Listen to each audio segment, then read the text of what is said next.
Yo, what's going on, guys? In today's video, we're gonna be talking about this camera right here, the Canon R5.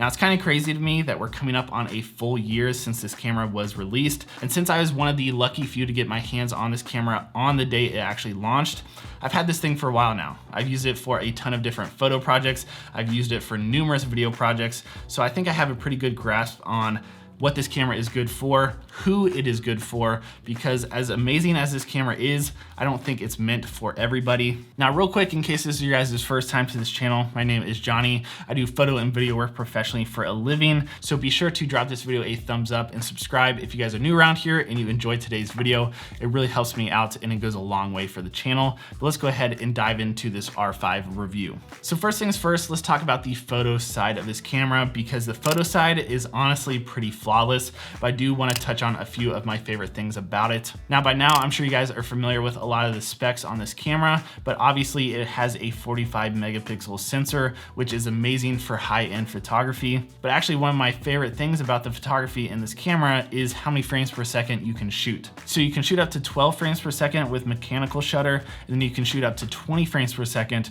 with the electronic, the silent shutter, which is really, really good, because honestly, for myself, a lot of my professional photo work I've done is kind of in the athlete space. So whether that be stuff for like World's Strongest Man, like the Arnold Classic here in Columbus, Ohio, or doing things with Olympic weightlifters or CrossFit athletes at the CrossFit Games, things like that. So with my personal experience, I'm coming from using things like a 1DX Mark II, something with a really quick shutter speed. So between the shutter speed and the high megapixel count, honestly, those two things right there are so good. I would feel comfortable shooting photos for pretty much anything with this camera right here. So in addition to that, one thing that's really nice about this camera for photos is that it has IBIS. So it has in-body image stabilization, which helps when you're taking photographs, especially at longer focal lengths. So maybe you're shooting like on a 70 to 200 or even further than that. It's just gonna help keep that camera stable whenever you're shooting photos. It just helps take out some of that handshake or natural blur that can happen when you are hand holding your camera. Hand holding. Is hand holding a word?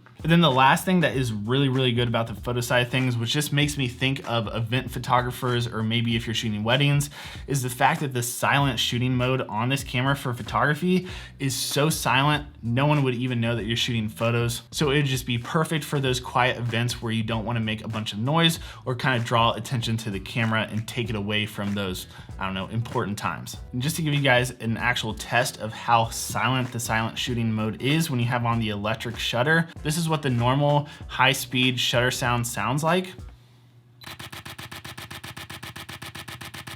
So loud, but nothing too crazy. And then once I switch it over to the electronic shutter, tell me if you can hear this.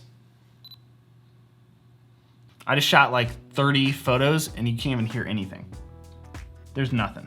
So yeah, that's amazing for a ton of different situations where you might need to not draw attention to the camera when you're shooting photos. We're kind of like halfway through this review right now, and I feel like I've been talking a whole bit. So, everyone out there right now, if you're watching, if you haven't dropped this video a thumbs up yet, go ahead and do that. But, let's sit back for a second, maybe take a little water break, get a little water break, a little energy drink. Okay, let's get back into this. Now, I'm gonna keep it real for you guys in this review. I've been using the Canon R5 quite a bit more for video than I have for photo. So with that being said, I do have a lot of strong opinions about the video side of things and things that I really think people should know before they consider picking this up for themselves. And it's not all good and it's not all bad, but I think that kind of is the best way to break up this portion of the review. For the video side of things, I wanna talk about the good stuff, and then I wanna talk about the bad stuff as well. Okay, since I'm in a good mood, let's talk about the good stuff first.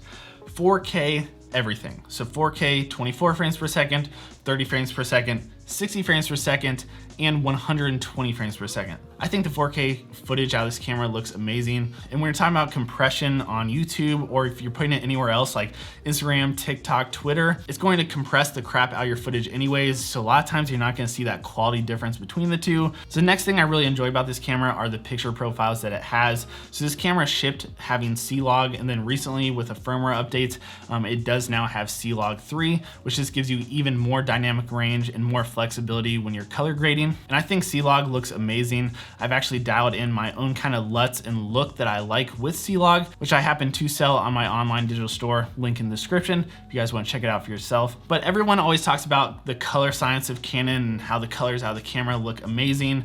And although I think that is true, these days, honestly, Sony has awesome colors as well. And pretty much everyone is going to apply LUTs or different color grades onto their footage.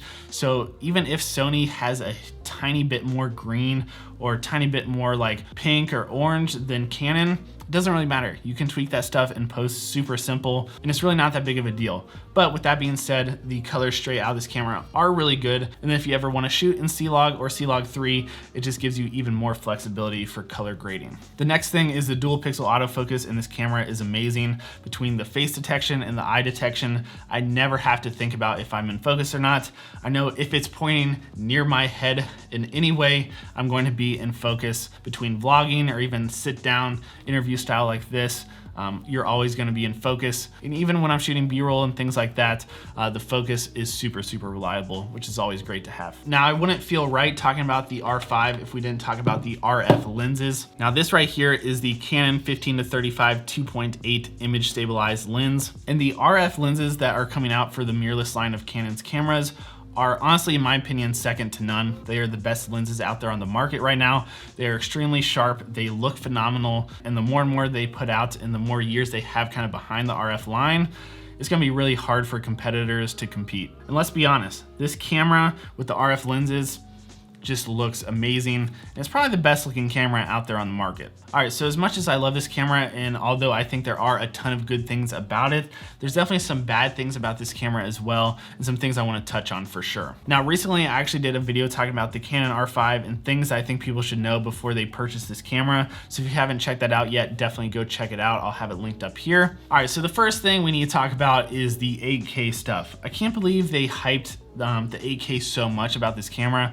Honestly, in my opinion, no one really needs to be shooting in 8K yet. And that's someone who does work for different TV spots or shooting videos that go in stores across the entire nation. 8K, although it sounds cool, it's definitely just a gimmick. And honestly, if anyone's shooting that high of a resolution for video, this is not the camera that they're gonna use it for. In my opinion, this is a 4K camera and below. Now, next thing I wanna talk about, which isn't so great in this camera, are the actual files that come out of it. Whenever you go to edit this footage, it's going to be really hard for your computer to handle it. And that's coming from someone who has an M1 Mac and also uses Premiere Pro, so take that for what you will. But in my experience and talking to a lot of others out there, even people with really powerful PCs, the footage out of this camera is just really hard to handle, which I don't wanna make this too complicated, but basically the files out of this camera are so large, they're really highly compressed, which is at H.265. So it's really hard for your computer to kind of process that footage when you edit it. So actually the best computers out right now for working with this footage are the M1 Max. The processor is just really good at handling that footage. So if you're editing in Final Cut or DaVinci Resolve on an M1, you're probably good to go. But for the rest of us out there using Premiere Pro, because it's still not updated for the M1s, which I would still say Premiere Pro is the industry leader by far, you're gonna have to keep in mind that pretty much every video project you do, you need to set some time aside to make proxies first before you start to edit that footage, which is definitely a pain and something you wanna keep in mind. And that is even including that IPB light that they just introduced in that latest firmware update, the 1.3.1, I think it is. They added in IPB light, and it still isn't very easy for your computer to handle, but those files are much smaller, which is an upside. Now, next thing, which is honestly probably the biggest bummer for me with this camera, is the fact that it has IBIS wobble. Now, if you aren't familiar with this, cameras that have a really strong IBIS, whenever you're shooting at a wide angle, like a 15mm on this camera, or I would say pretty much anything below like 24, maybe 20, you get this weird warping effect. It's basically just when you're holding your camera and the sensor inside of it is floating. Sometimes you get this weird kind of like wonky warping look. I think it just looks disgusting and it doesn't look professional whatsoever. And the bummer with that is Canon doesn't allow you to turn that off in the camera as long as you're using an RF lens, which are the new lenses meant for the mirrorless lines. Now, for whatever reason, if you use an older EF lens and you have that adapter, it actually pops up in the menu to allow you to turn off IBIS if you want, but for whatever reason, they still don't allow you to turn off IBIS in the camera as long as you have an RF lens attached to it. The only workaround for that is if you have an RF lens like this, the 15-35, that is image stabilized. That image stabilized lens is supposed to work in conjunction to the IBIS in the camera, which sounds like it should be absolutely amazing and extremely steady, which to its point, if you're shooting anything longer than 24mm, it is really steady and is really nice. But if you're shooting anything wide, you're gonna have to take off that image stabilization on the lens. For whatever reason, that also turns off IBIS in the camera body. So at this point, it's good. You're not gonna get the IBIS wobble. It turns off IBIS in the camera, but then you're losing not only IBIS in the camera body, you're also losing the image stabilization in this lens, which is the $2,300 lens that you paid all that money for to be image stabilized. So honestly, that's a huge bummer to me. It would really be a simple fix if Canon just allowed you to turn off IBIS in the camera body, and that way you could still get the image stabilized lens. But at this point, it's been, coming up on almost a full year. They haven't introduced a firmware update to fix that. So at this point, I don't really see that happening down the line. Another quick thing I should mention is the 120 frames per second in this camera has no audio, which might not be important, but something just to keep in mind, especially when other cameras like Sony, you do get full audio, so that is nice to have in case you ever need it or you're in a weird situation where you need the audio for something. And also the other quirky thing about the 120 frames per second in this camera is it spits out that file as actually a 30 frames per second clip. So if you're anyone like myself, and what I would suggest other people to do is they still work in a 24 frames per second timeline or shoot everything in real time at 24 frames per second. It just kind of adds another step whenever you get into the editing bay and it's time to kind of organize all the files. It's just weird because you're just gonna randomly have these 30 frames per second clips, which sure, you just change the speed to 80% and then you're good. It's gonna be around 24 at that point, but it's just honestly an unnecessary step, and it'd be really easy for them to just make it an option in the camera to either have it spit out as a 30 frames per second clip or a 24 frames per second clip. So yeah, just something to keep in mind. Now, last major thing we need to talk about with this camera should be no surprise, and that is going to be the overheating. Now, I'm gonna be honest with you, the overheating hasn't been the biggest issue for me personally with this camera. It is going to depend a lot on how you actually shoot, whether you shoot mostly in bursts or if you're trying to shoot in different modes like the 4K HQ, which is basically the downsampled 8K, which looks amazing. It's phenomenal, but it is eventually going to overheat in that mode. And that is even with the latest firmware updates, which have helped the overheating a bit. So if you're shooting just a bunch of small bursts and maybe some normal 4K, the 4K mode that doesn't overheat in 24 or 30 frames per second, you should be okay. But if you're gonna be shooting a lot of slow motion stuff like 60 frames or 120 frames per second, even in burst, eventually that overheating clock is gonna kind of keep going down. And it's gonna be on your mind if this camera is going to overheat or not. I mean, I don't even need to list it off, but imagine if you're shooting with a client, with an athlete, you're shooting a wedding, an event, an interview with someone, honestly, you name it. Even if you have a job where you have exactly what you think you're going to be shooting in mind and you don't think it's gonna overheat whatsoever, if it's in the back of your mind the entire time, or there's even a chance of it overheating and it's something that I'm getting paid for, this is not the camera I'm taking. Or I need to have two camera bodies, because there's never gonna be a chance that I'm gonna be shooting with a client and I need to take a break to let this camera cool down. It's just not even in the conversation for me. Whew. Every time I talk about the overheating, I get heated about it because honestly, it's a pretty frustrating thing. It does make sense why it happens in this camera. It's a 45 megapixel camera, and that takes a lot of power for the processor of it. And that's why you can shoot things like the 8K with this camera. But that's also the downside of it as well. And that's why cameras like the Sony a7S III doesn't overheat, because it's only a 12 megapixel sensor. So yeah, just kind of something to keep in mind there. All right, so let's kind of wrap things up here. I want to give you guys my final thoughts and who I think should really get this camera. If you are a full-time photographer, whether you shoot action stuff, cars, lifestyle, portraits, if I was only shooting photography, this would probably be my camera of choice. I love the way it feels in my hand. Everything is geared towards photo and it's amazing for it. I would strongly suggest this camera. If you are someone who only shoots video and that's what you want to do with this camera and nothing else, I definitely don't suggest this camera. I would go for something more like the Sony a7S III or the FX3, or step up into something like the Canon C70 or higher up in the cinema line. Now, if you're kind of like a hybrid shooter where maybe you are doing travel stuff and you can only carry one camera body with you, this could be a really good option, especially if you're doing some high-end photography work and also your shooting style for video isn't too crazy or too hectic.